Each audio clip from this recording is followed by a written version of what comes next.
कुछ लोग उम्र के आगे झुकते नहीं बल्कि उसे अपनी उड़ान का हिस्सा बना लेते हैं। असम की पहली महिला पायलट धीरा चलिहा हजारिका ऐसी ही एक मिसाल है। 85 साल की उम्र में उन्होंने फिर से आसमान में उड़ान भरी और दुनिया को दिखा दिया कि सपनों की कोई उम्र नहीं होती।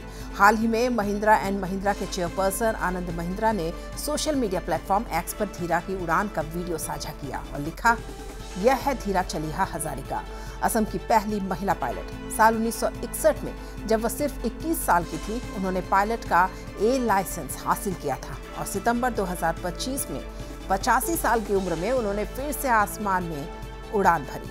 उन्होंने इंग्लैंड के खूबसूरत देहात के ऊपर एक ऐतिहासिक टाइगर मॉथ बाईप्लेन उड़ाया।